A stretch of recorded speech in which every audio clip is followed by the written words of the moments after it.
Hello, everyone. Thank you so much for being here tonight. My name is Kelly Francis, and I am the Executive Director of Calculated Genius. We are so happy to have you here for the Power of One. Calculated Genius is dedicated to helping underrepresented youth explore and connect to engineering to inspire a brighter future. We would like to welcome you to our Women's History Month event, the Power of One. Every year, March is designated Women's History Month by presidential proclamation. The month is set aside to honor women's contributions to history, society, and culture. This year's theme, designated by the National Women's History Alliance, is Women Providing Healing, Promoting Hope. This theme is both a tribute to the ceaseless work of caregivers and frontline workers during the ongoing pandemic and a recognition of the thousands of ways that women of all cultures have provided both healing and hope throughout history. This month is especially important to Calculated Genius to honor the achievements of women technologists, engineers, and STEM professionals who are paving the way for our STEMINIST Scholars. If you follow Calculated Genius on social media, you would have noticed that this month features celebrate the incredible contributions of women in STEM, featuring individuals nominated by our community. Since 2020, Calculated Genius has awarded $86,000 in scholarships to 32 Chicago students poised to become the next generation of engineers and technologists. Along with our support, STEMINIST Scholars receive financial scholarship awards, mentorship, and career readiness support, featuring individuals nominated by our community. Since 2020, Calculated Genius has awarded $86,000 in scholarships to 32 Chicago students poised to become the next generation of engineers and technologists. Along with our support, STEMINIST Scholars receive financial scholarship awards, mentorship, and career readiness support.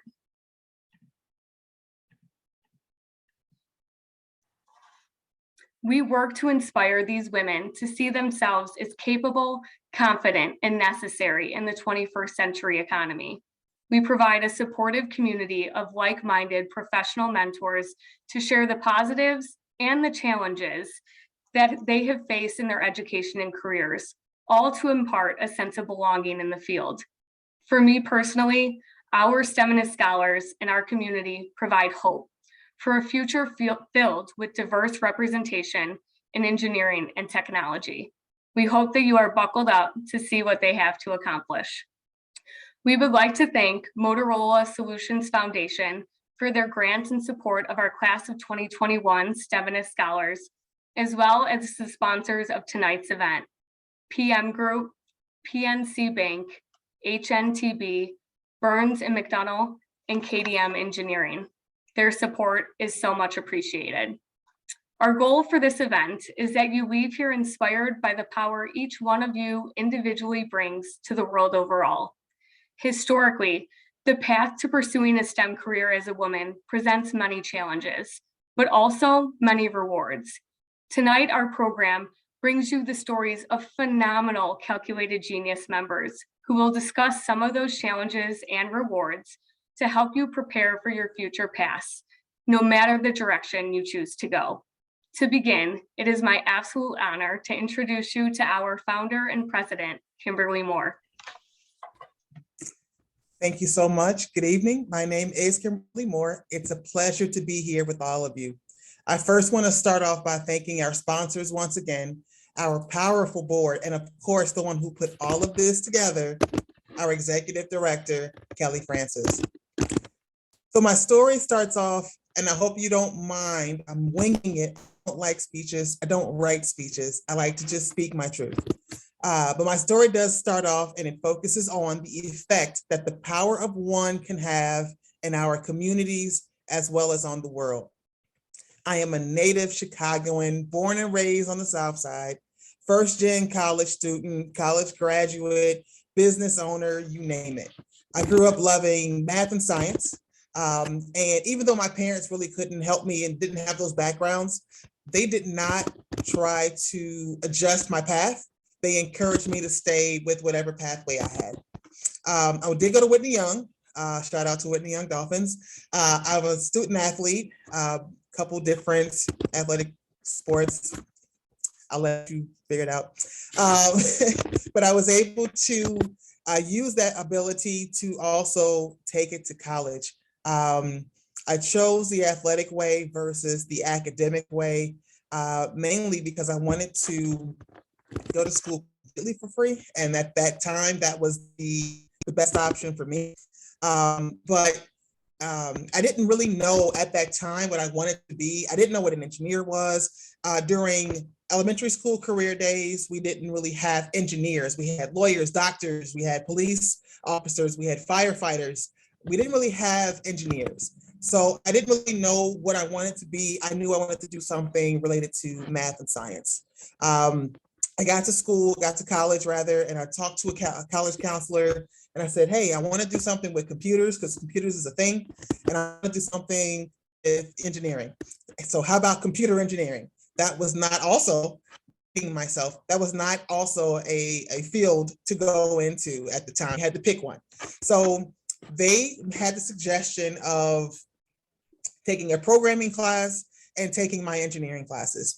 And I took a programming class and immediately realized that I was not going to be a computer engineer. I literally did not have the aptitude to do that. There's special people that handle that, and my hats off to those individuals that do that. But I was able to focus on electrical engineering. So during that, I'm playing basketball. I'm thinking, hey, everything for me has been easy thus far. This is going to be easy as well. Only to find out that it was not. My professors made it hard. You would think that because I was an athlete, I would actually have it easier. No, they thought that I was coming into the classes expecting special treatment. So they made it harder for me to be able to take those classes and, rearrange exams when I had away games and things like that. But throughout all of that, I had the support of my parents. I had the support of my teammates and my coaches and everyone around me. And I was able to graduate in 4 and get the heck out of school, right?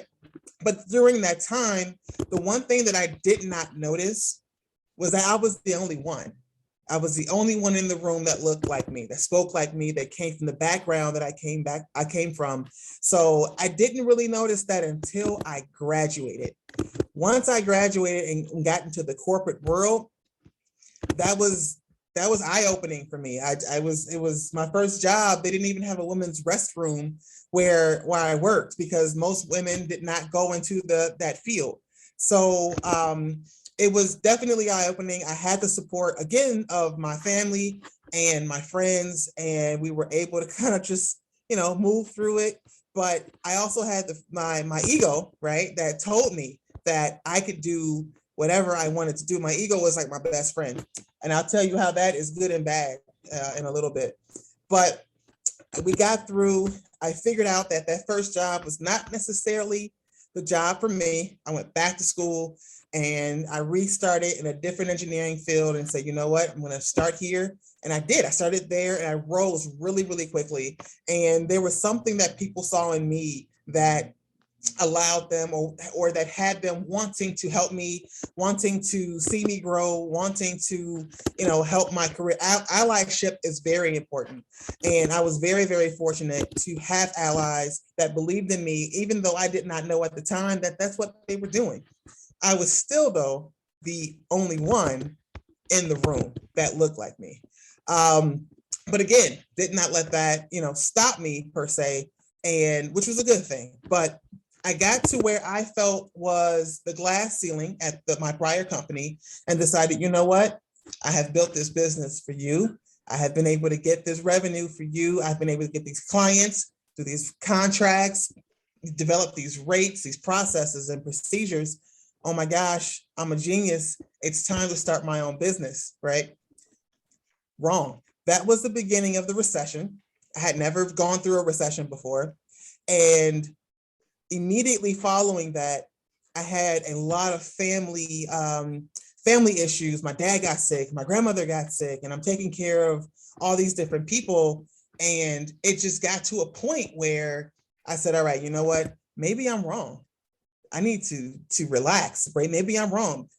This sense of control that I felt like I always had and that I always had and that I could always affect things and affect change, that was, the way of them saying, sit down. You do not have control over everything all the time. Okay. That was that ego that I said was my best friend that got me through. That was also what, my little bit of straightening, as they call it, that I needed to pick myself up and continue on my path. So after a couple years, I was able to restart my business with a different mindset. And this time things worked. I made promises to those family members that I was taking care of that had passed at that point and said, you know what, yeah, I'm doing well. My business is doing well. What do your ancestors care about? Do you have insurance? Do you have benefits? So that's, yeah, I got insurance, Dad. No worries. I'll be okay. If anything were to happen, I got a 401k, I'll be fine. I did not, by the way, but that was what I was, telling them so that they could just know that I was going to be okay. Because regardless, I always felt that if the business didn't work, I could rely on my degree, my background. So I made promises to them that I would go forward and I would do everything that I could to try to make this business work. And that's what I did. And immediately after I made those promises and I came back home, I opened KDM back up and we haven't looked back since. We fell on some hard times. I came out on top and decided, hey, this is it. This is what needs to happen. And matter of fact, let's not even wait to go back and affect our community. Go back and talk to other minorities and other women and say, hey, listen, I know things might be rough. I know you might come from this background or come from this school or not even go to this school, but there are things that you can do that in this field of STEM, because I'm selfish, I'm talking about engineering, right? And in this field, you can write your own ticket. There are going to be so many jobs and so many opportunities, and there are so many people wanting to help. All you have to do is do a little bit of research, show that you're serious, show up, and ask those questions. You can write your own ticket. So I decided to start Calculated Genius to do that, to go to high schools, to go to elementary schools and have that conversation. Then we said, okay, that's the beginning. That's the intro. That's the discussion. How do we get them, if they do want to go to school, what if they can't afford it? Can we help them? Okay, great. Let's do scholarships. So we added scholarships to the mission. Then we said, all right, well, I got money when I was in school. I can't tell you who I got money from. So maybe we need to do a little bit more. Okay, great. Programming. Let's do programming. So now they know, here's a program. I learned a lot. I learned about entrepreneurship, either on my own or within a business. We have the mentorship. We have a scholarship. I know where I got my scholarship from because I went to the programming, and I'm going to come back and discuss with the next generation underneath me how this program positively affected me. So that was why Calculated Genius was founded. Those are the principles that we stand on. And to this day, I get contacted by, young women and college grade women, or even in their early careers, that want to know, how did I do it? Can they talk to me? Can we sit down and have a conversation? Absolutely. So if nothing else, what I learned is that it only takes one person really to make one good decision for the paths of many to be changed. So with CG, we've been able to do that. And I hope that each one of our scholars allows themselves to embody really what the power of one truly represents. I thank you for your time. We have a great panel of women today that are fired up and ready to share their stories and perspectives. And I'm sure you're going to enjoy it. I know I'm ready. We were on a practice call the other day, and we were just reviewing some of the questions that might get thrown around today. And the passion behind these women was just so amazing. So I'll stop talking and I'll hand it back to Kelly to do some introductions. And thank you again for joining us this evening and for all of your support of Calculated Genius. Thank you so much, Kim. If your story doesn't show just one thing, it shows the power of one individual, Kimberly Moore, who founded Calculated Genius and has, through this organization, impacted over 396 students just in the last 2 years. We are so grateful for her vision and for enabling me to be able to carry this torch to do the work. Thank you for sharing your story. With that, we are going to move on to the panel discussion. I would love to welcome Liana Braun, Calculated Genius board member and director of strategy for Cara Collective, who will be our moderator for the panel discussion. Thank you. Thank you, Kelly, and thank you, Kim. I mean, talking about the power of one, they asked, why did I first become involved with Calculated Genius? And Kelly, of course, but Kim, I'm looking at you because when I first started working at the Chamber of Commerce, I met Kim, and she probably had about a dozen employees at that time, and I had the incredible honor, the incredible pleasure of seeing Kim grow this incredible company. And she was not done there.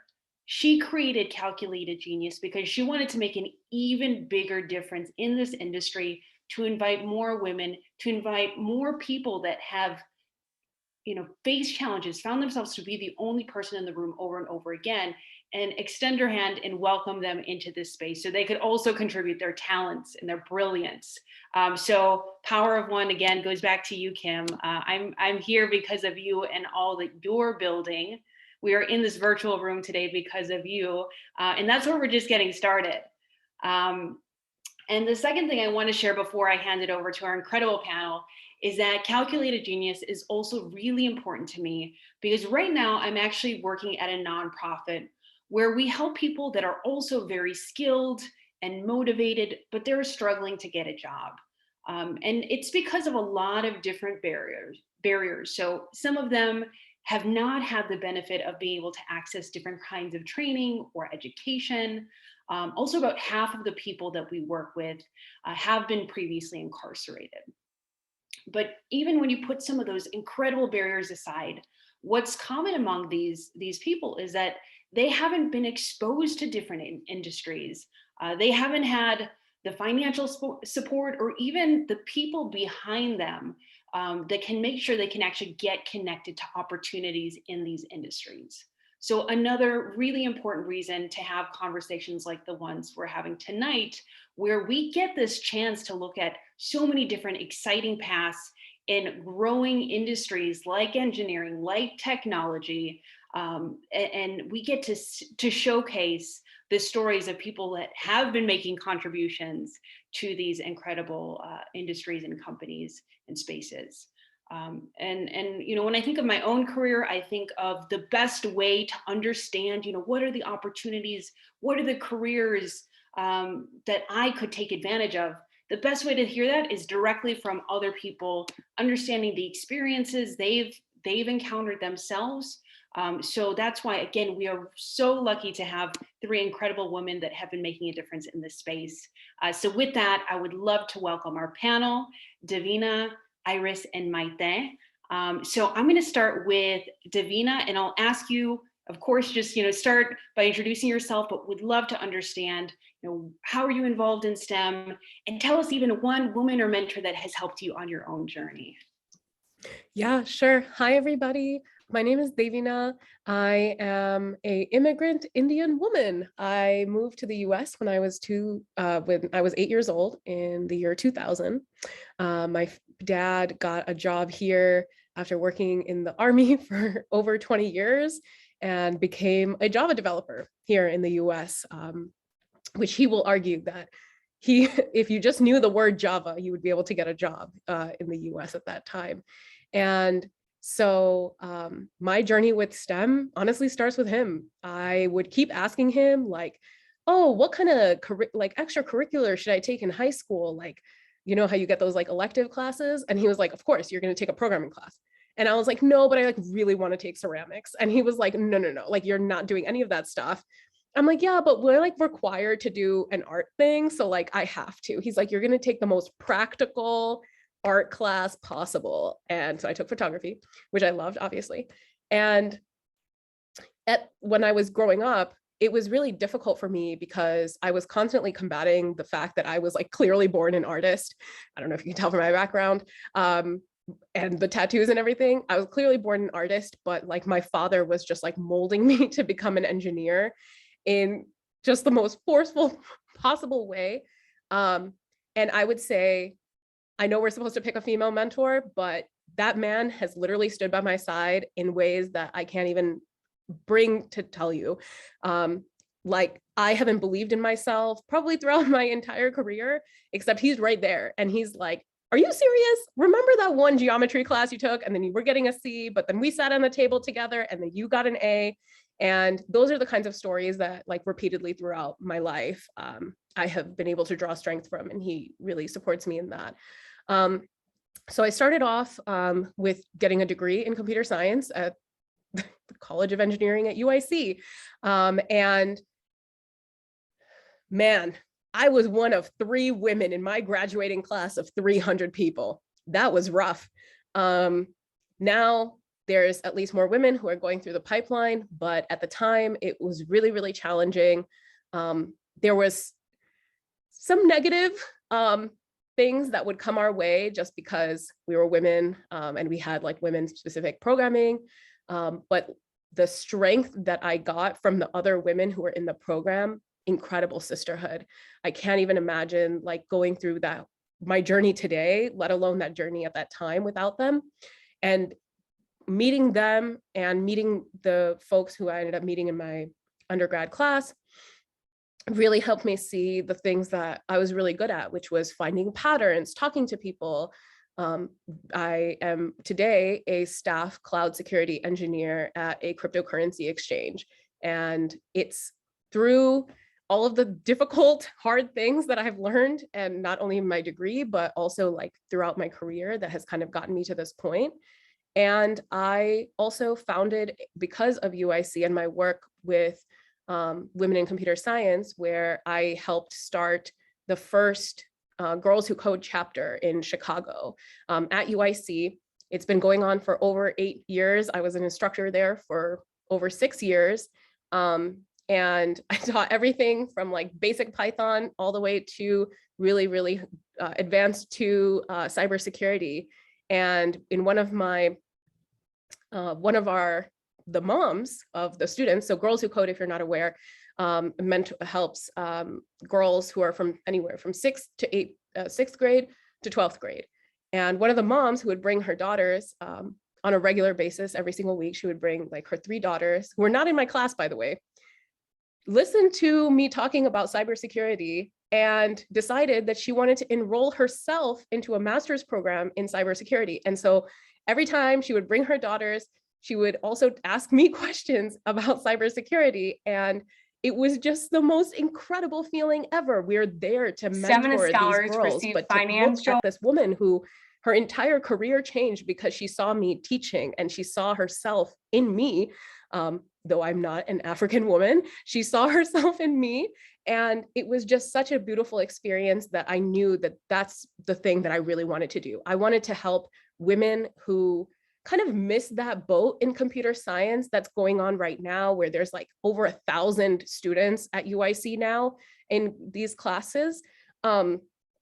I really wanted to help them get into the field and feel empowered to be able to do that. So that's how Devi Labs was born. So I am the founder of a nonprofit called Devi Labs, and we bring programming classes to local community centers here in Chicago. And that's the thing I'm super, super passionate about today, is helping women 30 plus get into computer science, learn programming, learn really hard things, because I think they're super capable and able to do that. So that's a little bit about me. And I have a lot of animals. I don't know if you could tell, but they're all roaming around. I've got 4 of them. They're rocking and rolling. So. Thank you, Davina. And I live for the animal cameos. So please welcome them as part of the conversation too. Definitely looking forward to diving in deeper soon, but let's go to Iris. Let's hear your story. Hello, everyone. My name is Iris Alvarado. I am a project manager at UOP. It's a company in Des Plaines. I am from Puerto Rico. So as Kim, when Kim was talking, it kind of like brought flashbacks. So growing in Puerto Rico, my father was a mechanic. My mother was what I call a chicken killer. So she worked in a chicken factory. We didn't have that much money. And to tell you the truth, until this day, that conversation comes through and I don't know how I made it. I mean, we're talking to someone that was making $10,000 a year as their salary. And I made it through college. So I went to the University of Puerto Rico, Mayagüez campus, as a chemical engineer. It was not my first option. When I was growing up, I wanted to be a secretary. Then about 5th grade, I wanted to be a bilingual secretary. And about 6th grade, it was like, no, executive bilingual secretary. At around grade 7 or 8, around that time in middle school, I wanted to be a biologist. I was so involved with this guy online. I even forgot his name. And I kept watching shows, right? We had a great educational channel in Puerto Rico, and I binged on that channel a lot up to the point that I was bullied in a school. And my father told me that I needed to find a different career, right? Because there was no, even though Puerto Rico is an island, you will think you will have biologists, right? There was not really a field for me. And so he was the first one that kind of like pushed me to think outside the box and think about something else. And that's when engineering and doctor, I didn't want to be a doctor because I faint when I see blood. So engineering was the next one. In high school, I went to a field trip in my senior year, and we went to the University of Mayagüez, and they were doing, we went to mechanical engineering, civil, blah, blah.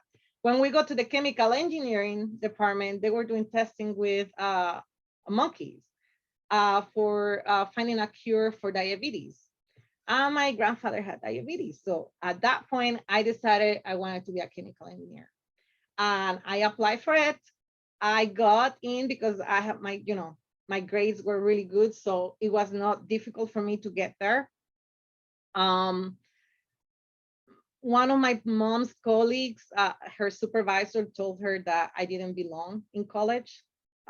She was just looking down on my mom. And she didn't tell me until I graduated. So anyhow, I made it there. I had a athletic scholarship, dean's list. So I had a scholarship for being having good grades. But the only problem was no one told me that in order for me to find a cure for diabetes, I needed to have a master or PhD. But I continue, right? Because in Puerto Rico, it's a little bit different. You have 5 years of college and you really need to know what you're going to be on. Like you don't have that leisure of being on the first year and then change something else, because a lot of us, we come from families with very low income. So we don't have that leisure that a lot of American students have, that some of them change, degrees 2 or 3 times or more, right?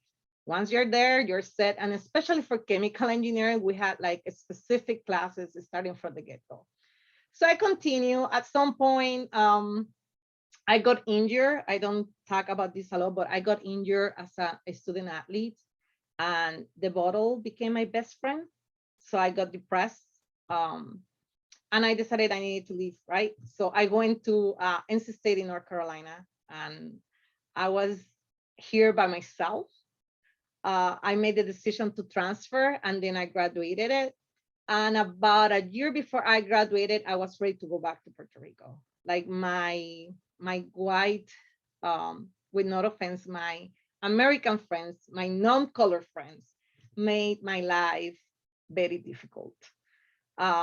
And so I have to hang out with a lot of color friends.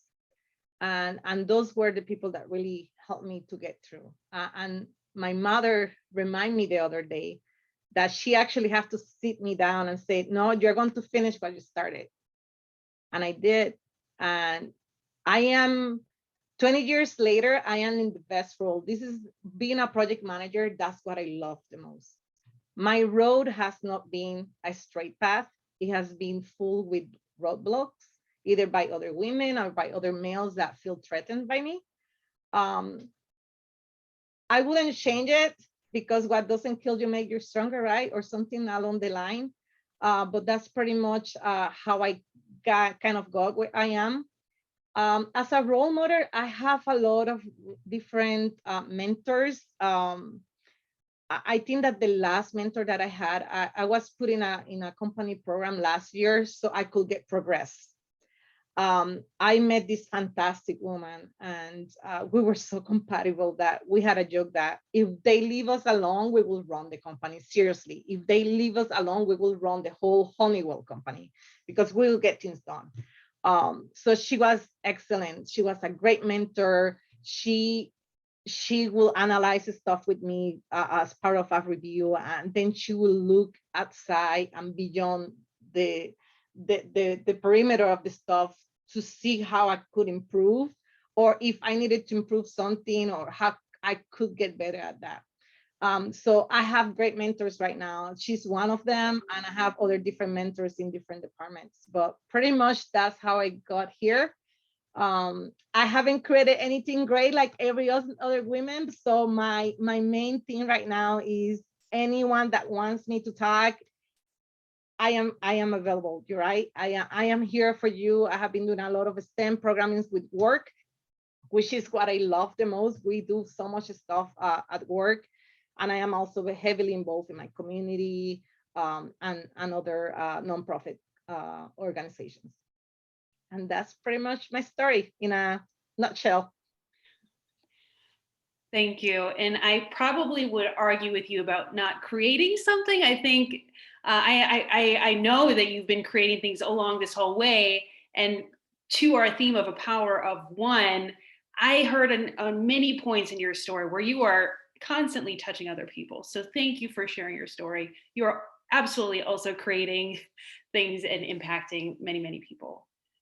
So let's land with our final speaker, Maite. I would love to hear from you. Sure.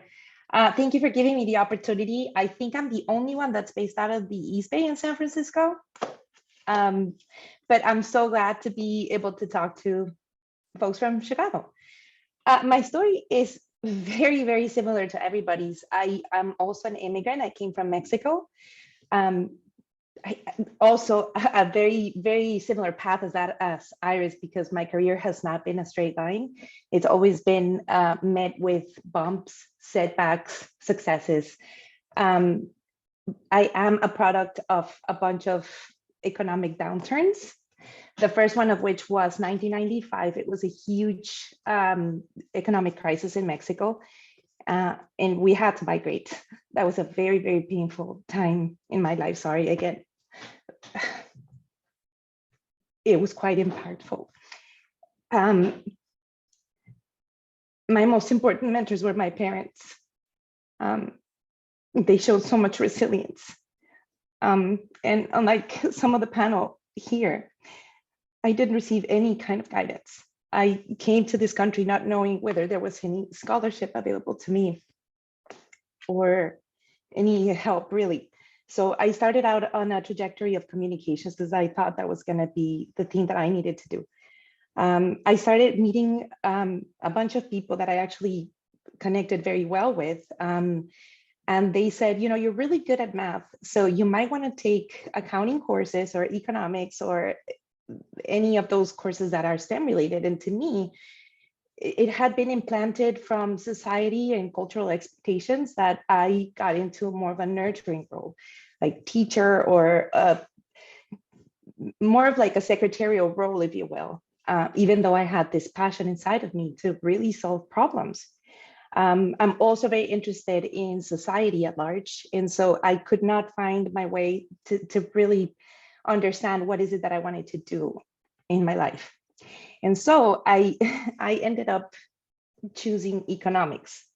That is not the easiest path. That is not the easiest choice, because you don't really have a specific thing that you do. I mean, Could you be a statistician? Could you be a social worker?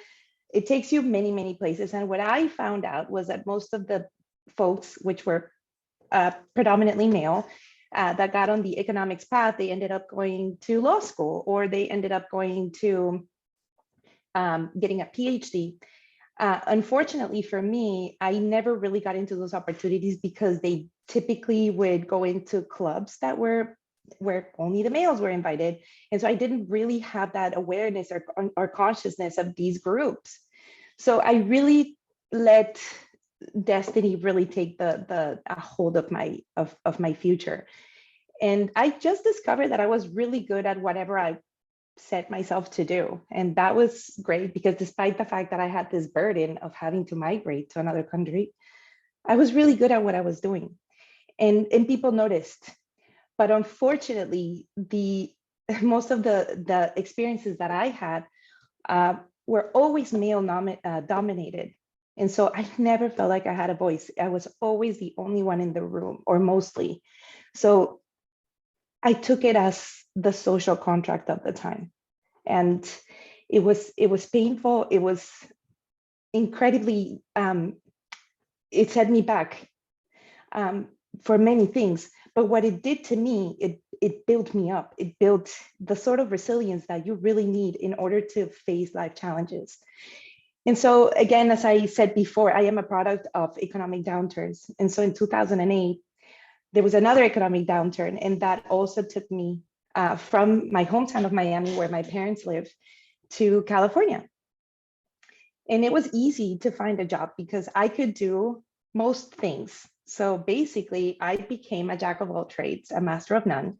And by one way or another, destiny took me to technology. I started in a financial software company, and I realized that this is something that I really wanted to do. I started delving into reporting language and building queries to automate a lot of functions. And the work that would take someone 8 hours to finish, I was able to complete it in 1 hour. So somebody asked me, how did you do it? Can you package it without having a computer science background? And I said, sure, I could do that. So I would package it, I would formalize it, and then somebody else took it and presented it as their own. So again, another one of those setbacks that, because you're the only one in the room, you probably don't have that distinctive characteristic that because you're not a guy or a white guy, then you probably didn't do it. So I developed this bad habit of running away from situations in which this happened instead of confronting it. And I'm sorry if I'm losing my voice also. I've got so bad allergies. So I ended up in Unified Consulting. And the way that I ended up here is because I did have a female mentor. Her name is Kim Green. You can look her up. She's the CISO of World Market. And she discovered this in me. I worked with her for about a year, and she realized that I know how to fix problems. And I fixed them from a technology perspective. Like I said, I may not have the background, but I know how to do the thing. And so she was the first one who talked to me about imposter syndrome. And she said, you're suffering from a huge case of that. So we're gonna try to work together to get all that out. And she actually offered me a job. But I said no, because I really wanted to do consulting, because I wanted to change. I didn't want to be tied down to a specific company. So she said, okay, but I still want to work with you. And the trust that she gave me is the biggest gift that anybody could have ever given me. And so you can look her up. She's an amazing, amazing mentor. That's one of the reasons I'm getting into cybersecurity now. I'm going to be a certified ethical hacker, hopefully this year, and run programs at my company. So thank you. I know Davina was gonna like that one. And that is my story in a nutshell. And I wanted to say, I feel very proud, and I want to commend Iris and Davina for their stories. And of course, Kimberly, it seems like we've all had very, very similar paths, maybe different branches of it, but I really appreciate this opportunity of opening up and being vulnerable. And thank you, Maite. I feel the same in that I am so grateful to all of you. You know, when we have these kinds of conversations, sometimes we talk about the end point, right? That kind of the title that you have right now, the really cool things you're doing. And we forget it's not, the path didn't look like this. It was down and up and sideways. And you may not have even realized or known that this was going to be your path, that you were going to, like Iris, you talked about how you found chemical engineering. You know, that was not necessarily what you started with, what you thought you were going to do. So thank you for sharing that with this group, and especially those that are also trying to discover, you know, where are you going? What is your passion? Those stories are very helpful and affirming. So I want to stay a little bit longer on this idea of the challenges that we can face in industries, especially when we're the only one in the room. So I would love to just hear a little bit more about, you know, not only some of the challenges you faced on a kind of a higher level, but, you know, how did you overcome them? And what were the rewards of pursuing or pushing through those challenges in this industry? Maybe Maite, I'm gonna pick on you first, if you wouldn't mind getting us started.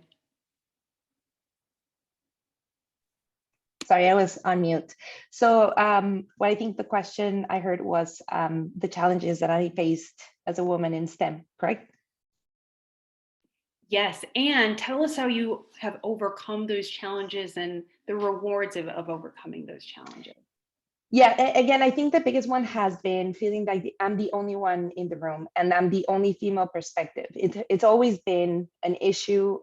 It was more so before. I think that the industry is actually changing. They're looking more at having that female perspective in the room.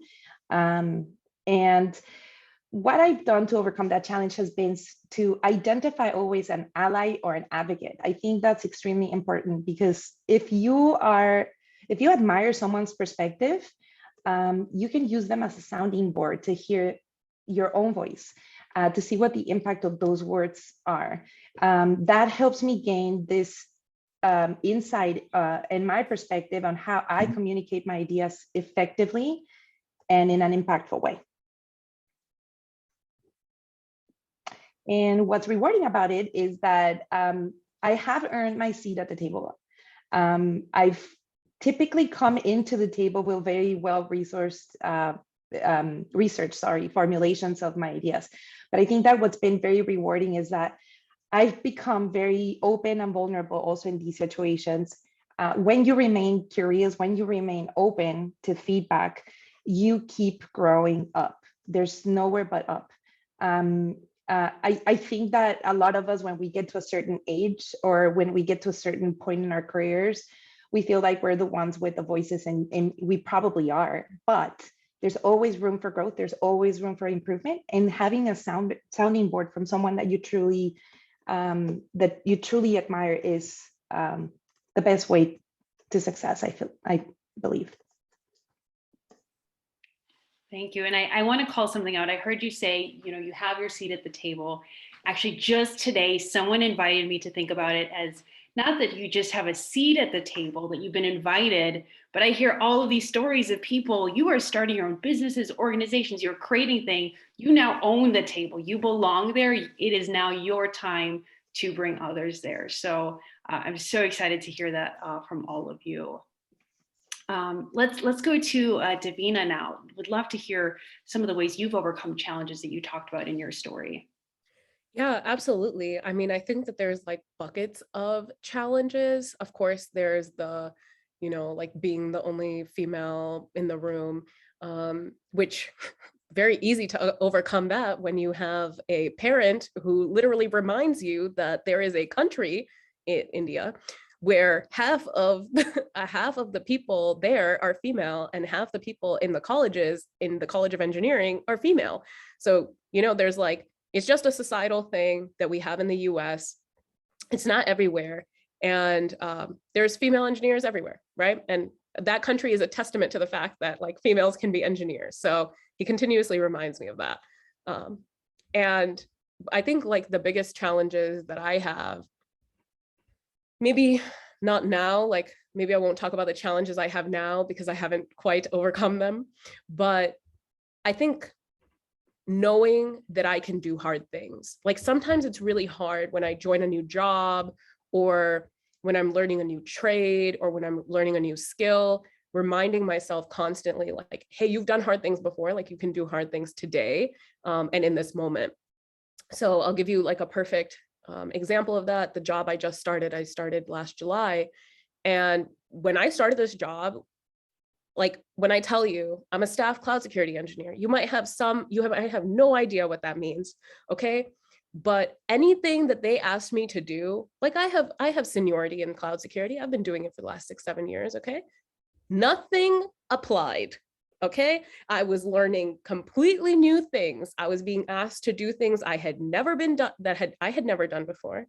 I had been given a level of access I had been never given before, in a way that I was expected to like touch production systems and maintain production systems in a way that I've never done before. And whenever people ask me to solve problems that I've never solved before, I do really like, I get in my head about it. I'm like, oh man, how the fuck am I going to do this? And yes, like I do have a history of being able to solve really difficult problems, like sure. But in that moment, you don't remember any of that stuff. You don't remember that you did something hard a year ago. You don't remember that like you taught yourself this art form all through the powers of the internet. You don't remember that. So I remember just like 3 weeks in, just like crying to my dad, like, Dad, I don't know what the fuck I'm doing. And he's like, okay, Davina, this is not your first job. This is not the first time you've had a first job. You know what happens when you start a first job, right? And I'm like, I guess. And he's like, okay, this time, write it down. Write down the things that you end up doing because you are starting your first job. And so I really had to come think back because I do mentor a lot and stuff like that. So I was like, okay, Davina, let's say you're one of your mentees and they just started a new job and the new job is hard. What are you going to tell them? So one of the first things that I started to do is I started to write down all the things that I thought I could not do. I was like, okay, I don't think I can solve this ticket. This ticket that I've been assigned, I don't think I can do it. It seems really hard. So I wrote down the ticket. And you know you're going to do it, right? Because otherwise you're going to get fired, obviously. So write down the thing that you think you cannot do. And then as soon as you finish it, dude, write down the date that you finished it. And then the next task that you have, write down, okay, like again, this is an impossible task. I have no idea what's going on. I don't know what I'm doing. And then as soon as you resolve that task, literally write down the date that you resolved that task. And over a period of time, what you're going to find, and this is literally going to take you like over the next 3 to 4 weeks, or maybe it'll even take you 3 months, or maybe it'll even take you a year of stop making that list. But at some point, you're going to throw that list away. I would save it though, obviously, like put it in your little folder that you can save all your like cards and stuff. I don't know if you had that, but you should have that too. And because that's the kind of stuff that you're going to be looking at later on when you join that next hard job and you end up having to do that next really difficult challenge.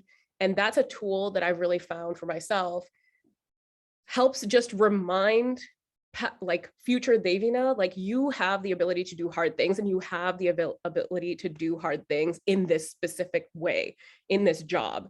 Because sometimes I think because that's like something the world just continuously teaches me is like, you can learn things, new things. You have the ability to do that. And you have a really good time doing that. So again, it's a huge challenge for me. And of course, what's rewarding about it is I get to go in front of this panel right now and tell a room full of amazing women that, hey, ladies and women or non-conforming people, gender non-conforming people, guess what? I'm a staff engineer. This is what a staff engineer looks like. I know you've probably not met a female staff engineer, but hello, welcome, I'm here.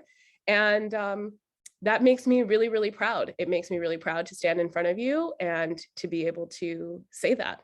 It's a reward in and of itself to have that title and share it with other people, especially people who are envisioning themselves as being engineers for a long time. Thank you. I saw a lot of love in the chat. If you haven't seen it, look at the comments. And I think it's a great reminder. It's not, maybe unfortunately or fortunately, it's not ever or over. You know, we sometimes talk about the challenges you've overcome as, you know, professionals, as people doing hard and great things. And we have to remind ourselves of this. So thank you, Davina. What a great tip. I think so many people appreciated that. And let's land with Iris. Would love to hear your take on this. Well, I have to say,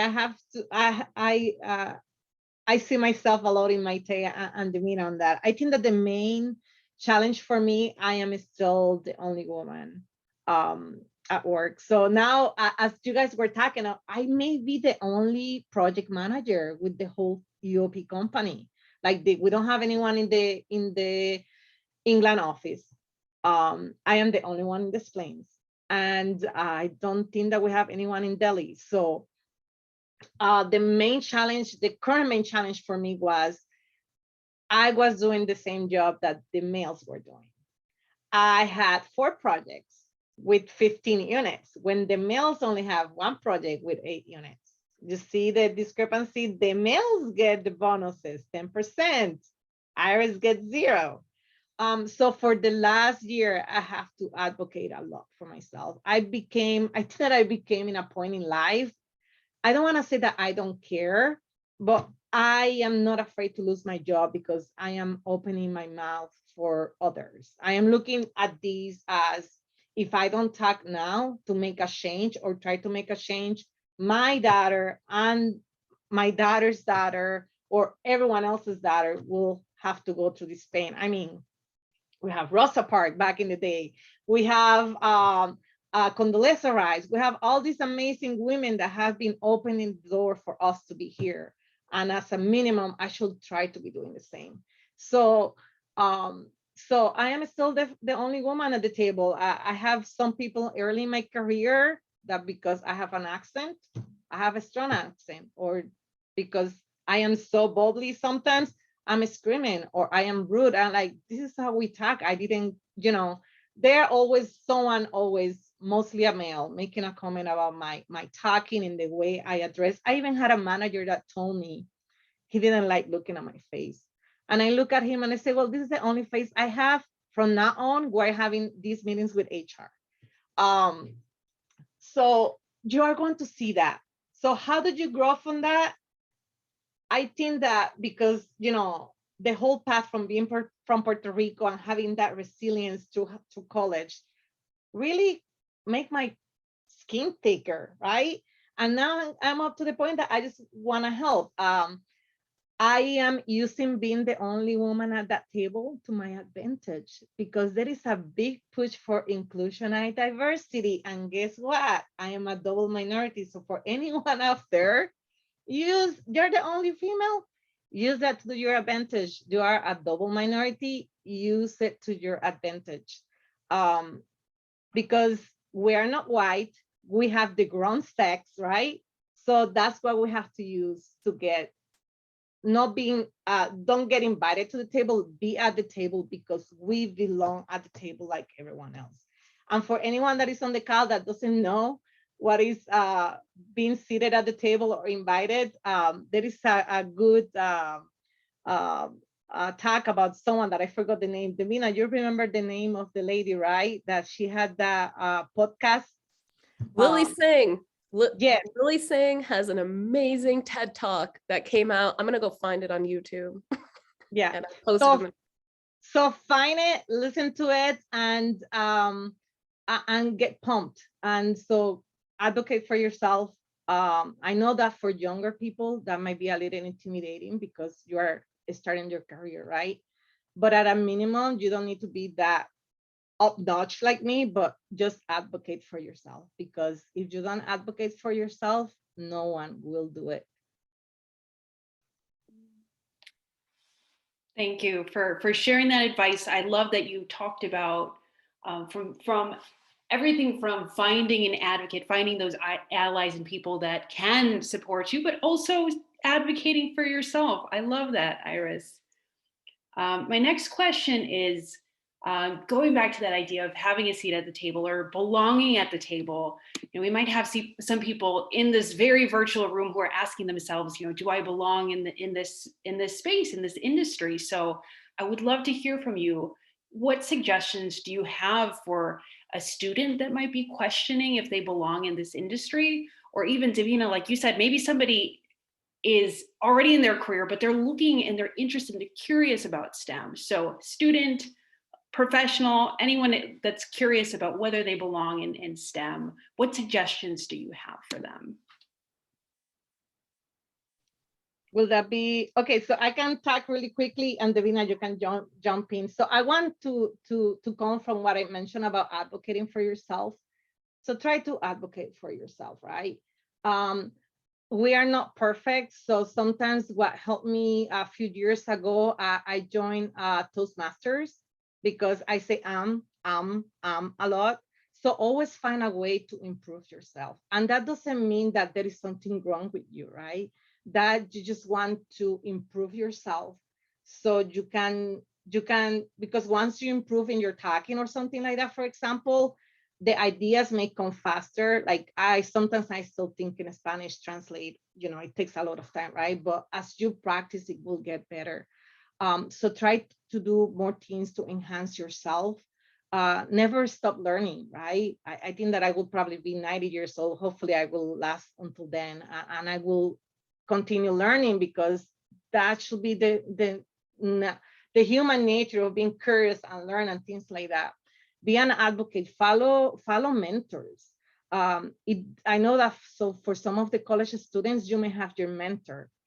I had a bad mentor when I was at the University of North Carolina. The person retired, and in my last semester, I got a new mentor that I wish I had her before. I lost a big opportunity to graduate with a minor. So if you don't like your mentor, don't stick to your mentor. Find a different mentor. There is always a way around things.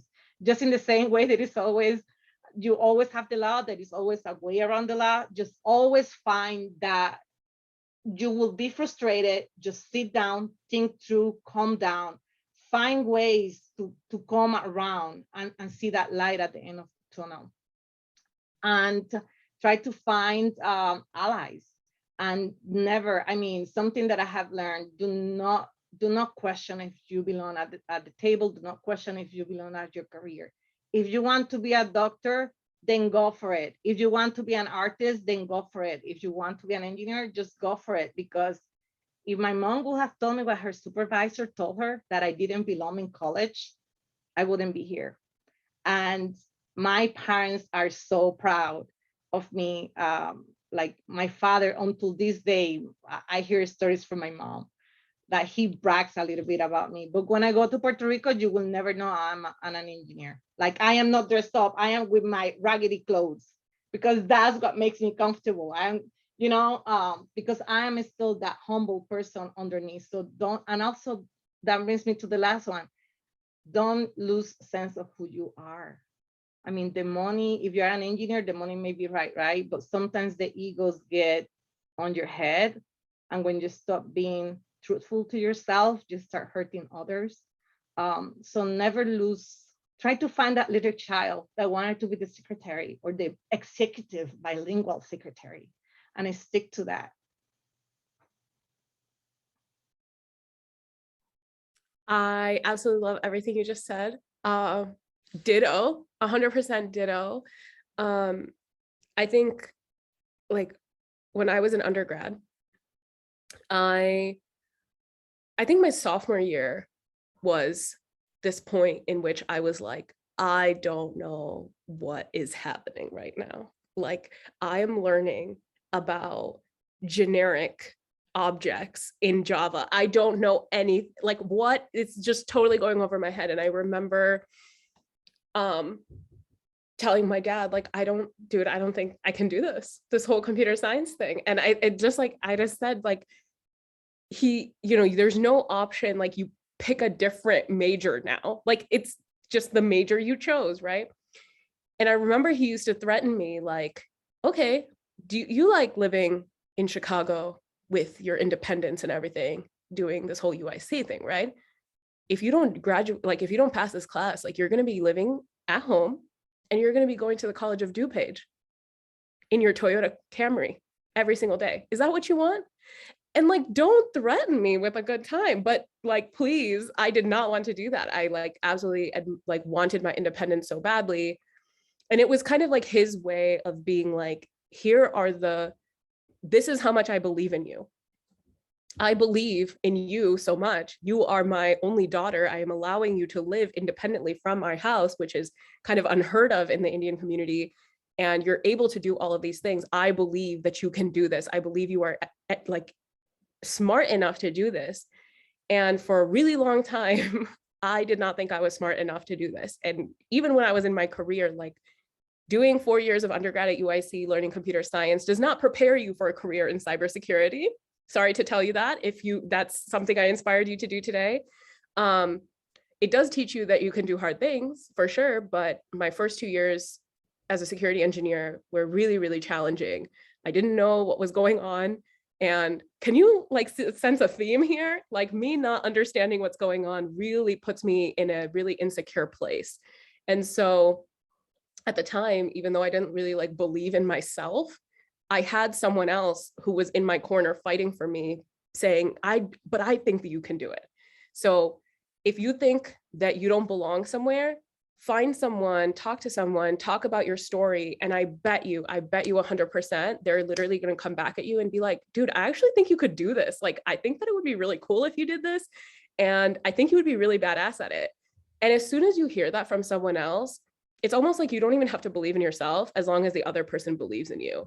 And those are the types of moments that I remember throughout my life have happened over and over again, where I've talked to people about my computer science journey, when I talk to people about like my art journey, and people just kind of like motivate me and help me in ways that I just have never thought of. I know it's hard because you don't see yourself, and that's really challenging, but something is like that I heard that really resonates with me and makes me feel so powerful is the thing that makes you unique is your superpower. Man, that's beautiful. The thing that makes you unique as your superpower is so right on the money. I wish that someone had told me that at a younger age, but you know, better late than never type of thing.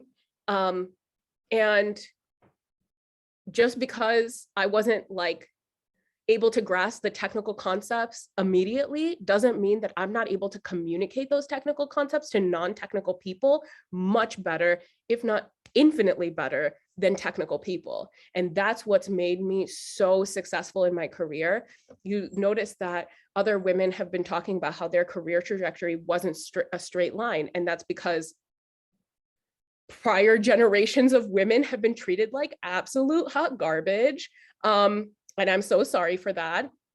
The reason why my trajectory has been so straight, in my opinion, like going from engineer to senior engineer to now staff engineer, the reason it's been so straight like that, in my opinion, is just because of my communication skills, which I never would have thought would be the thing that was my superpower that would have made me a great technologist.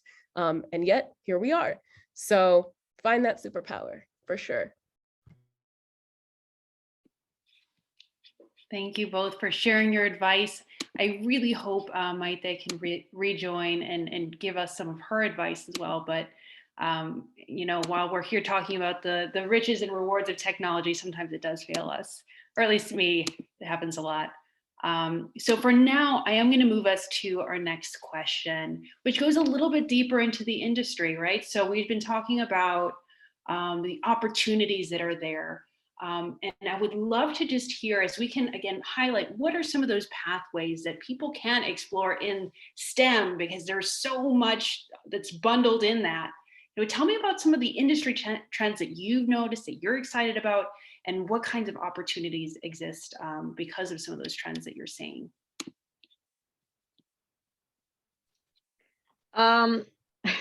I don't know if you want to open this can of worms. This was a good discussion when we were practicing last week, so I will try to condense it. So in my field, because I work at UOP, we do oil refining. So you can stay as an engineer, you can move up to be a specialist and then a fellow. You can move to the business side. You can move to the sales side.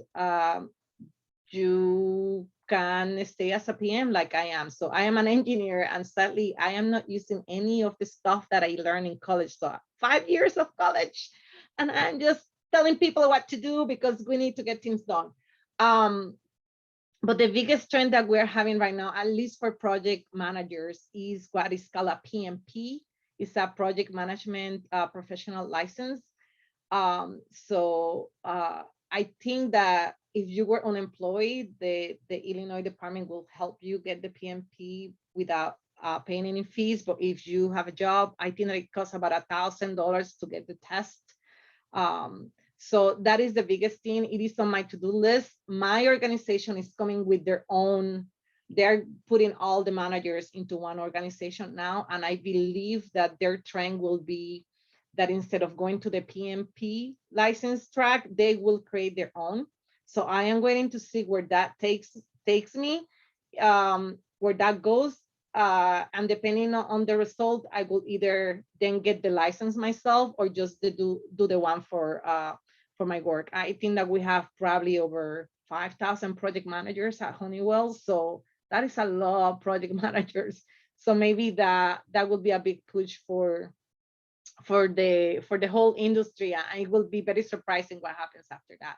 But yeah, certifications are at least on my field right now is something that sometimes it may be wanted more than the degree. Thank you, and thanks for highlighting, because unless we're in the industry, sometimes we don't know all the opportunities and the ways to even get to these new paths, these new jobs. Let's hear Davina. I would love to hear some of the things you're seeing in your space.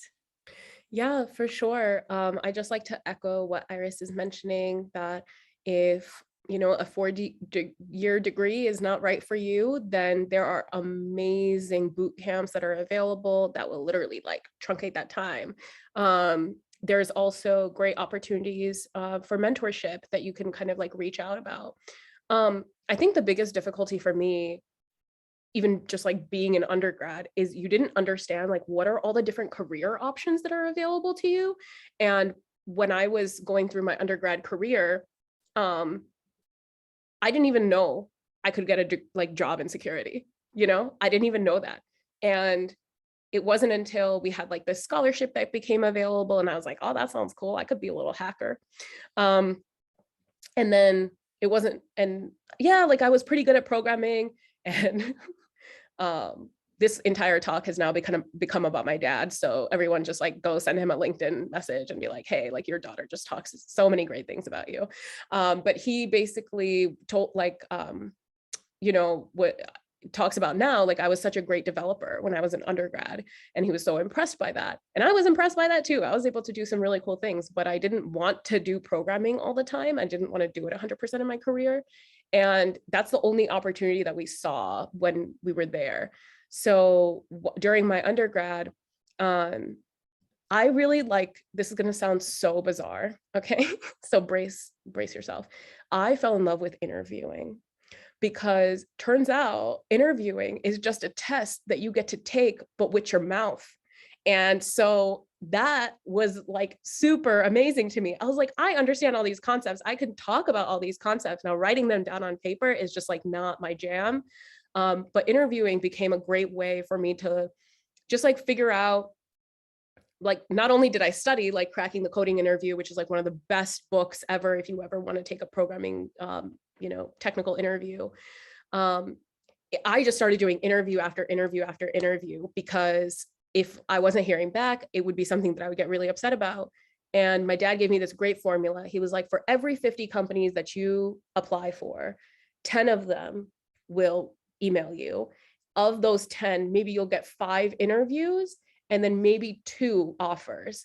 And so if you look at things with that kind of formulation, it's just a massive, like, you just gotta keep going. And then eventually like those interviews will become basically the same, like they're just asking the same questions. Through that, I was able to learn about different types of companies. I was able to learn about different kinds of teams that were hiring for developers. And when I found out that there was a company called Rackspace, they do cloud computing, they were hiring for a developer to work on their security team. And I was like, okay, I could do that. And at the time, like Target had just gotten hacked. So a bunch of security teams had just gotten an influx of money. Somehow they managed to find it. And so that was a company that was like hiring as a developer to do security work.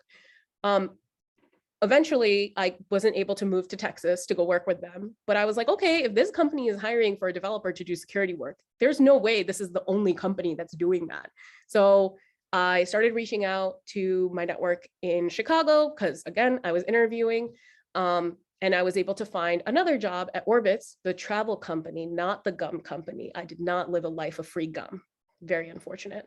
And there, I was one of 4 people on the security team. I was the only engineer, and I was a junior engineer. Like I had just graduated from college. So that's why my first job was a little tough. But through that process, I was really able to figure out like, okay, is security the right thing for me or not? And it's, again, like the coolest field in my opinion, because it's like super hackery and stuff. And you just kind of feel like you're wearing a hoodie in a dark basement all the time. So definitely try to do some, like either go through like interviews and do a lot of them to the point where you just like no longer fear rejection. And definitely attend talks like this where you see other people in different types of technical fields, not just, you know, doing programming work. And do programs, if you're a younger student, do programs like Girls Who Code, where all of the instructors are industry professionals that are doing different types of industry jobs in computer science. And kind of like interact with them. Now there's places called like meetup groups that you can also join that I would highly, highly, highly recommend, like Girl Develop It in Chicago, Women Who Code in Chicago. There's so many groups that if you just join them, there's just people, and of course you don't have to join like the female specific ones, but if you feel comfortable, like you're welcome to. There's also like Pi Devs, you know, all kinds of stuff that you can join. And Python developers, like you'd be so surprised. Like I'm a Python developer, but I work in security. So you can find different fields, different areas of study that people would be doing. Like I wouldn't even know about being a database administrator until I like started working in the industry. So if you ended up really liking that, but you were in an undergrad of computer science or something else, you would just not even know that that field exists unless you talk to someone who talk to you about databases, right? So also experiment, like just because you didn't end up liking like X, Y, and Z thing, doesn't mean that you won't like F, G, and H thing. So it's the folks who are mentioning that their path has been like this, that's like super common. And it's only unless you like end up really, really enjoying a field that you end up like sticking with it, you know, or you just really enjoy challenges and learning different things. Learn that about yourself. That is so helpful, Davina. And I want to make sure we have time, Mike. Welcome back. Kind of where you rejoined our conversation. We're talking about industry trends. You know, what are you seeing in your space, and you know, what opportunities are you seeing as a result? Yeah, I'm going to echo everything that Davina and Edie said. There's a lot of push for certification, especially with bringing whole systems into the cloud, maybe hybrid. So understand the building blocks of a system to understand what you can have on premise, what on the cloud, and just get very familiar with that lingo. I would be on the side of not advocating for a 4-year career because of the amount of debt that you could get yourself into. That was one of the things that happened to me. I'm not going to go into much detail about that, but it did take me about 10 years to complete my career in economics, and I didn't really do much with it. Again, for reasons that were against what I wanted to do. Again, the whole S path as opposed to like a linear one. certifications actually give you the most relevant information, and they help you frame your thought around like industry accepted standards. As in, you know, if you're going to go the career of security, then you understand the building blocks of security. You understand roles, profiles, access management, and all of the cloud providers use the same terminology. I don't think, and I never did computer science, I may be completely wrong here, but in computer science, they actually don't teach you these specific things, like these very deep level granular things that people actually talk on a day-to-day when they're talking about building out decoupled systems, or when they're building out whole new infrastructure on the cloud. So yes, absolutely, to certifications. Some of them, the most expensive ones might get you like, I don't know, $5,000 deep in that, but that's kind of like opposed to maybe $150,000 in a 4-year course, right? In books that may not be relevant like 10 years from now. So yeah, definitely, you know, choose wisely and maybe explore a lot more with mentors. I do invite you, when we go into the focus groups, I do invite you to ask very specific questions about what we do, because, you know, my path was completely different to that of Iris and Davina. My path was all over the place. And at 46 years old, I'm still finding out what I want to be when I grow up. And this should always be your goal. You should always be curious. You should always be open to life changes, because this is what builds you up. This is what makes you resilient to life. So definitely ask all the questions. Great advice. And I do think now there are more conversations about the actual education and training that is required for some industries. So I'm glad you brought it up. And I especially like the advice you just shared, Maite, about just talking to people, educating yourself, depending on your interests and the careers. Some occupations absolutely still require that 4-year degree. Some companies are still wrapping their heads around what does it mean to have a 4-year degree or not. So some companies will still absolutely require that. But it is about, like, as you all said, talking to people in the industries and jobs to actually find out what you do need. So thank you for sharing that advice. And before we go into those breakout rooms where we can have more conversations one-on-one with all of you, I just want to end with this question about, can you share some of the things that have been most helpful and supportive for you as you finished your education and did progress into your STEM careers? So I'd love to hear from each of you. Let's start maybe with Iris for this question. I think that for this one, I will have to go back when I was in Puerto Rico, you know, the nerdy. There is nothing wrong with being a nerd. So 20 years ago, there were not as many opportunities as most of you had, right? The world has changed in a better way to provide more opportunities. But back in the day, I didn't have that many opportunities.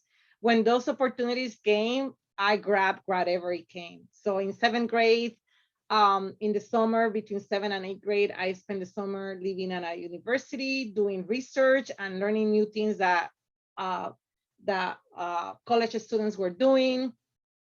In 8th and 9th, I joined Proyecto Causa, which was run by a university. Every Saturday, I have to go there. We were taught math, physics, and English. And they also provided the means to apply for different colleges in the US to come and spend the summer here. So for me, that was very impactful because it gave me a taste of what that engineering thing was, as well as being away from the house. So when I think about it, yes, I moved to North Carolina by myself, but I think that I was already doing that since I was in 7th grade, right? Being away from your parents for the whole week. So opportunities, if you see something, try to grab the opportunities. Sometimes they present once, they will not present to you twice. Don't have that imposter syndrome, because just apply for it. Who knows? You know, you have a scholarship, it doesn't really fit all the check boxes. Just apply for it. You don't know. A lot of times they put a lot of these requirements when they're only looking for these. So just look for those opportunities, and so it can enhance you, and then just go from there. Thank you, Iris. Let's go to Davina. So something that's been most helpful or supportive to you as you finished your education and moved into your career. Yeah. So I mentioned this a couple times. I found it really difficult to work in my first job.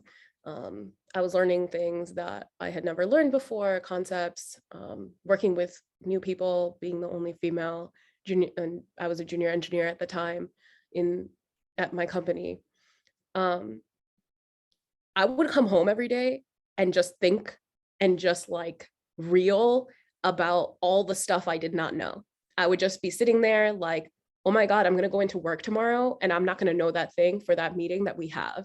Or I'm going to go, I can't believe like I sat in that meeting and I had no idea what was going on. And like my biggest thing is like feeling stupid. Like I really hate feeling stupid. And when people call me stupid, it just really bothers me. It's like it's my Achilles heel. Everyone has got one and that's my thing. And relationships I've had have ended because people called me stupid. And it was like the thing that I needed to get out of them. And so it was really interesting because I was given advice by my obviously now ex-boyfriend. He was like, you need a fucking hobby because you're going crazy and you're driving me crazy. And the whole thing is crazy. Like you're just sitting there thinking about all this stuff you don't know, thinking that you're stupid. And you can't just keep doing that. You have to occupy your time. And that's the thing that they don't tell you. I mean, I guess they don't have to tell you because it's very clear. You spend like 21 years of your life, I guess less than that because you don't start schooling till like 5. So you spend 16 years of your life in school in which you have homework after school and you don't want to do that homework, but you end up doing that homework. So there's something to occupy your time after you come back home from school. Well, what happens when there's nothing to occupy your time after you come home from work and you're basically just thinking about how much of a failure you are? You need a hobby. Girl, get a hobby, get a really nice hobby, because that has fundamentally shifted my self-worth in ways I cannot explain. I know I haven't felt like my self-worth was tied to my job my entire career now. If I were to lose my job, I wouldn't feel like I've lost everything in the world because I have my art. I have an art community. I have people in my life who are not tied to my job, because something they don't tell you is like, let's say you lose your job. Like nobody talks to you at your job after that. Once you are like not working with people anymore, like the likelihood that they're going to be talking to you is very low. But if you're in a community outside of your workplace that really supports you and like helps you thrive and just empowers you in general and like inspires you, that's all you need. And you don't need to have necessarily like all of your ego tied to your job. And please don't, because we're living in capitalism still. Like, let's not forget, we're still living in capitalism. And so it's really important for you to tie your identity to something outside of the relationship you have with your parents, outside of the relationship you have with your job, and build yourself up in a way that makes you feel really, really empowered just by yourself as an individual. For me, I found art and that doing calligraphy, like it's such a weird hobby to have, I understand, but it's one of the most rewarding and like logical hobbies to have because you can actively see the progress as you turn page after page. Finding that community through Reddit was also super incredible to me. Just realizing Reddit exists in the first place. If you don't have a community next to you because you live in like a town like with not very many people, or you want to do something but you don't really have that support system, please go on Reddit, find your community on the internet, because that's like the most beautiful thing that human beings have created thus far, in my opinion. It's like the great equalizer of peoples is the internet. And you can do anything on the internet. You can start whatever you want on the internet. So yeah, thank you for not thinking calligraphy is weird. It's a dead art form. So please join the calligraphy community today. That's what I'm actually here for. I don't need you to join STEM. Please become a calligrapher. I appreciate you all. That is wonderful. like non-career career advice. I deeply resonate with that. Thank you, Davina. And I know in just a few moments we want to transition to breakouts, but Maite, take us home. Like, what is your advice for this group? What has been most supportive and helpful for you? Again, do not stop being curious. Always be open to feedback, but also know your worth. It's a fine balance. It's not a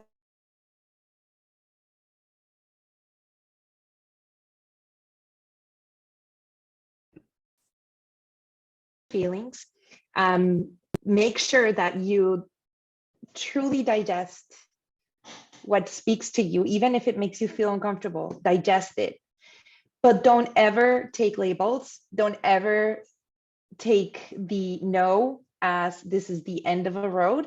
Take it as a deviation, that you need to go the road that you are meant to take. And I think that sometimes I do believe in destiny 100%. And I do think that sometimes destiny takes you through certain roads, certain curves that you need to learn. I have a saying in my life, and it's been something that I think of every day. What you resist persists. And so every time that something comes back to you, either in your personal career or in your personal life or your career, when it comes back is because you need to look at it, you need to sit uncomfortably with it for a little bit, and you need to move on. What a great place to end. And I think that's an invitation for all of us to kind of go places we're not always comfortable, but they can be really rewarding. And with that, thank you all so much for sharing your time and your stories with us. To bring us to help us close this conversation, I'm going to bring it back to Kelly to transition us to the last part of our program. And thank you again. Thank you all so much. I'm now going to open up breakout rooms where each of the individual panelists and Kimberly will be in a separate room. I have pre-assigned individuals, but you're welcome to kind of float if Zoom allows us that capability to do so. You just never know with technology. Just the beauty of these types of events and the amazing community that Calculated Genius has here. And I just wanted to say, thank you again so much to all of our speakers for sharing your perspectives, your stories, the challenges, the rewards. I think nobody's story is finished, and that's what's so beautiful, is that there's still so much more to create and to do and impact to have on others. And if I leave here with anything tonight, it's just the pure happiness and pride that I have of being in a room filled with so many powerful and fearless women. So thank you for coordinating us all together, herding all these cats together. We love it. Thank you, Kelly, for just being so amazing and so supportive. Really appreciate that. And thank you, Kimberly, for making all these opportunities available to us and like creating this whole company and this whole nonprofit and then your own company. You're inspiring me so much, and I can't wait to like chat with you offline. I can't wait to chat with you. You said you were in crypto right now too? Oh, there are things in motion. We have some things. Thank all of you for being here, for participating. And I can't wait. You know, I think I'm friends with all of you now on LinkedIn. So I'll just keep looking at like your updates and seeing like where you're going and what you're doing, and just keeping, you know, up to date. Hopefully this is not the only event that you guys are going to speak at, you know, hey, I'm pointing at you guys, so that we can all continue to, you know, catch up and keep up with each other. So I appreciate it. And Kim, we're also looking at you, where you're going, what you're doing, where you're growing, how you're growing. Yeah. You know what you did to me the other day? I had this idea growing up that I wanted to start a scholarship from my people in Puerto Rico, my school for the kids that were not the 4.0 people, the kids that were in the C's and B's. Yep. And that dream, you resurrected it a few weeks ago when I saw something that Kelly posted. So sometimes the dreams, if you have dreams, write them down, because as you get old, you may forget them. Yeah. Well, I am glad that I saw something that you resurrected that dream. So I am up to the time right now that I think that financially we can get it, make it happen. So I'll be talking to some people when I go in Puerto Rico to see if we can get it up and rolling in the next 2 or 3 years. So, Awesome. so you never know when you're going to be an inspiration for others. So think about that. So thank you. Absolutely. It's that power of one, Cal. Yes, it is. Thank you to Gina for actually bringing the theme to life. Absolutely. Gina is a member of the Calculated Genius Board and our operations committee, and she really kind of spearheaded the event theme, and I'm so grateful for it because I think it really thread through every conversation that we had today. So many of us have been the only one in the room, felt imposter syndrome, doubted ourselves. But sometimes you have to be your own cheerleader. And if nobody else in the room is going to be that for you, you have what it takes and you can do hard things. You will do great things, and there is power in one. Thank you all so much for being here tonight. With that, I'm going to go ahead and conclude the event and just say, please stay connected to Calculated Genius, follow our work, be involved, volunteer if you're interested or want to, and we look forward to impacting more youth and exposing them to the world of engineering. Thank you all. Thank you. Good night, everyone. Good night. Good night, everyone.